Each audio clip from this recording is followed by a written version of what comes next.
When history turns hard, ordinary homes became the last line of defence. From wartime blackouts to storm-struck towns, the families who survived weren't always the best armed. They were the ones who thought ahead, made their approach visible, and turned simple materials into layers of protection. If you want to turn your house into a resilient shelter when systems fail, do it with cheap, legal and practical measures that buy time, preserve life and keep panic from spreading. Spend the next minute with me and I'll move straight into the exact changes you can make this week that actually work. Make approaches obvious so nothing moves unseen toward your doors. Attackers and opportunists rely on concealment. Deny them that advantage by changing the yard profile. Trim shrubs so windows and sightlines face the street and replace the 2-foot strip directly outside doors and ground-level windows with coarse gravel that makes approach noisy. Install low solar path lights spaced 6 to 8 feet apart so silhouettes are obvious at night, and fit motion lights on side gates and dark corners. These simple changes are cheap, require no power grid if you use solar, and give you early warning every time someone crosses the perimeter. Reinforce the weak points first, because doors and windows fail first.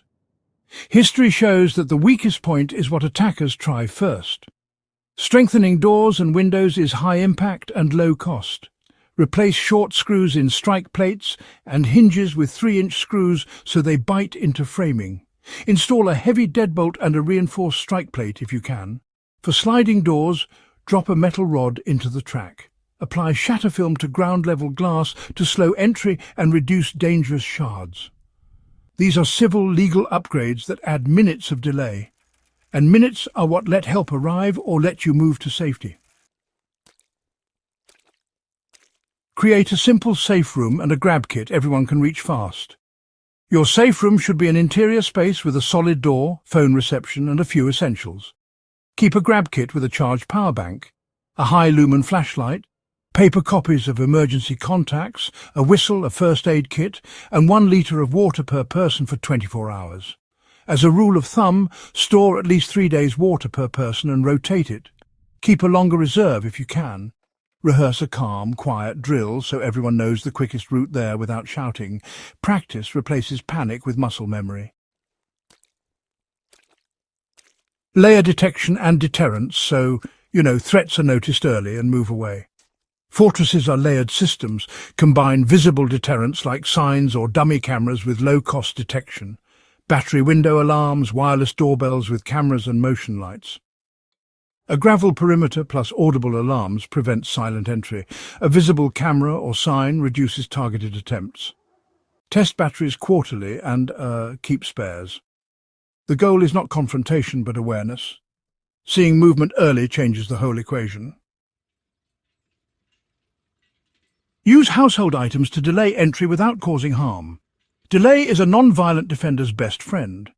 Inside, keep a sturdy door wedge or a removable interior bar for quick use. The same furniture you already own can be used to slow a forced entry without harming anyone. Outside, heavy planters, stacked water barrels or garden benches placed near gates channel movement into predictable paths. These are temporary, reversible measures that force delay and noise, and delay is protection. Stockpile the basic essentials so survival doesn't depend on grocery runs. A defensible home holds life support. Aim for a layered supply short-term grab bags. That's 1 day, a 3-day household kit, and a 2-week pantry of staples. 1 gallon of water per person per day is the minimum. A family of 4 should plan on storing at least 12 to 14 gallons for a week and rotating it. Keep calorie-dense foods like rice, beans, canned protein and energy bars in sealed containers and rotate by FIFO. Don't forget sanitation supplies, soap, bleach, toilet paper and a basic medical kit. Prepare for light, power and communication so you can stay informed. A small solar panel and a 100 to 400 watt-hour battery with USB output keeps phones charged and runs a radio. Headlamps and rechargeable batteries are far more useful than a single flashlight. A battery or crank radio lets you receive news when the internet fails. Keep manual lighting, like candles, but use them carefully, and a couple of power banks in the safe room. Practice quiet routines and communication, so your household acts, not panics. Historic survivors drilled constantly. Run a short family drill quarterly, 1 minute to the safe room, one person designated to call authorities, and a meeting point outside if evacuation is necessary. Use discreet signals with trusted neighbours so you can communicate without broadcasting. Calm rehearsal beats reactive shouting every time. Coordinate with neighbours because shared awareness multiplies safety. Soldiers never defended alone, and neighbourhoods shouldn't either. Create a small, trusted network with 3 to 5 neighbours. Share emergency contacts, agree on simple signals and arrange check-ins during outages. A phone tree lowers response time and deters opportunists who target isolated homes. Train, stay legal, and prioritise escape over confrontation. If you choose non-lethal tools like personal alarms, high-lumen flashlights or pepper spray where legal, get training and store them safely. Avoid anything illegal or dangerous. The historic lesson is that discipline and lawful preparedness protect families better than risky improvisation.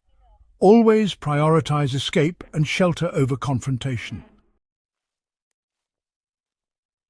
These cheap legal measures, visibility-reinforced weak points detection delay supplies, practice plans and neighbourhood coordination, turn a vulnerable house into a resilient refuge. They are cheap, reversible and based on centuries of hard lessons. If you want a printable checklist or a 1-minute intro for video, I'll draft it next. Subscribe to Backyard Wisdom and share this with others who value practical, historically grounded preparedness.